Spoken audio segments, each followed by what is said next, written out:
What's up, dudes? We have a single exercise tutorial for you today, and it's going to be the dumbbell lateral raises. Now, the lateral head of the deltoid, or the middle portion right here, is one that a lot of people want to target because they want nice wide delts or boulder shoulders if you come back from the early 2000s. So we're going to be going over this exercise, some of the function behind it, the muscle, what it's doing, what you need to keep in mind when performing this exercise, and some of the things that you do not want to do. So we're going to get right to it. And of course, we have some dumbbells here set up, and we're going very light. And the reason we're going light is because it's usually an exercise you want to go light in because it's an isolation exercise, meaning one joint is working throughout the duration of the exercise, and that joint is going to be the shoulder joint.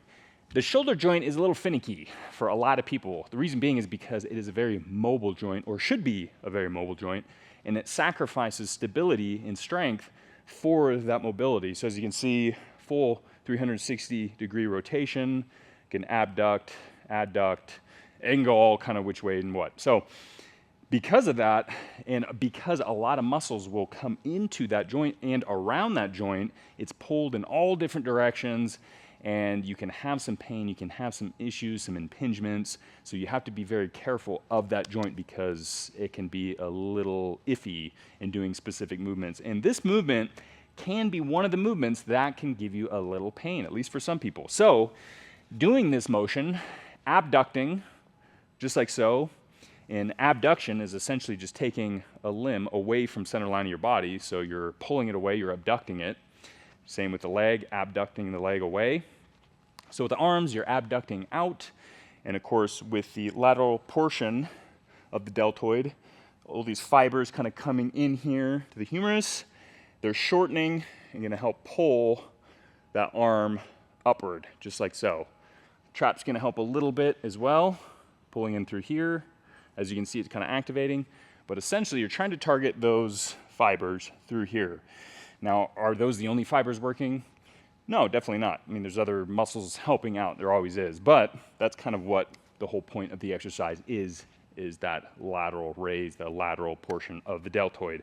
Now, the problem is, a couple things is, one, as you can see, as you're doing it, your arms are gonna be internally rotating, even in the neutral grip with the dumbbells, so your shoulders are kind of slightly internally rotated, and then you're lifting from there, which is going to make sure the lateral portion of the delt, or those fibers, are gonna be firing up a little bit more. So that's the good part. You know, obviously you can, with the dumbbells, what makes them so good is you can change the positioning. Some people will raise up like here, or some people will really do an extreme with the thumbs facing down, just like so, which that can create a lot of issues for some people because, again, it's even more extremely internally rotated, so it can put a little pressure on the AC joint or the clavicle coming into the shoulder here, kind of pinch that nerve in there. So you got to be careful in which position you're going to be performing this in, but the neutral position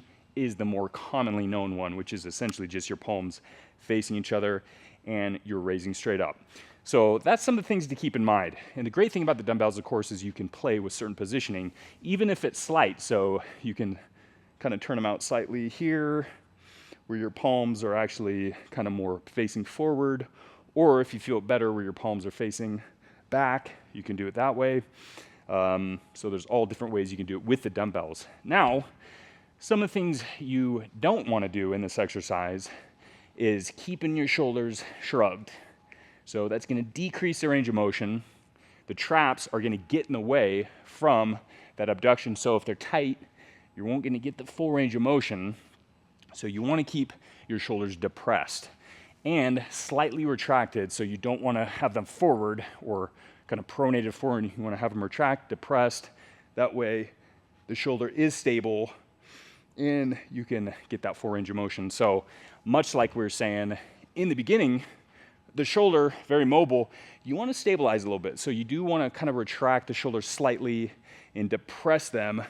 So that is going to stabilize that movement more so than if you just have them completely relaxed and you're just kind of throwing that weight up, which obviously is another thing you don't want to do, is just go through the motion and start swinging, which can be seen like this. And what happens with this is all of a sudden your lower body, there's going to be flexion and extension in your hips. just like so, to get that weight up. Now, of course, the shoulder's still working in that, but just less so. So that's another reason why you go very light, so you can really concentrate on that muscle and what it's doing and what muscle you're trying to target, which of course is gonna be the lateral portion of the deltoid. So, you know, a simple movement, but obviously even the simple movements, there's a lot that go into it.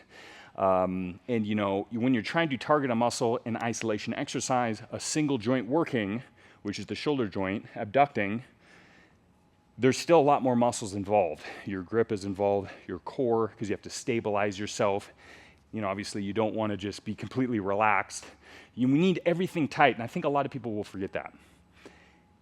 It's a full body thing, even if it is one muscle that you're trying to focus on. You are tight, solid, and you want to go through that motion with purpose, rather than just getting the weight up from point A to point B and going through the motion. So you always want to kind of start from the ground up, feet tight, either a wider stance for a better base support, or a narrow stance if you want to kind of test your core strength, and then you're going into that super strong, going through that motion, and then that's going to have a better lift in any exercise, not just the lateral raises here. So lateral raises, an excellent exercise, but again, be cautious of it. If you do have shoulder issues, you do have to either find the right positioning, or you can always skip this one. You don't have to do this one. The lateral deltoid is not something that is only hit or only developed through lateral raises alone. The deltoid is all connected, and it's going to be working in a lot of different motions and movements, but still a great exercise if you can perform it. And I hope some of these, what we mentioned today, helps out a little bit if you're unfamiliar with this exercise, or if you're familiar with it and just want a little refresher. So this was a little bit of a one-on-one training session with the buff dudes. Hopefully you enjoyed it, and we'll see you in the next one. And as always, stay buff. Oh yeah. Hey, we hope you enjoyed the video, and if you want to show your support, please download our Buff app on Android and Apple. It's got hundreds of more tutorials, and we would love to see you in it. Oh yeah.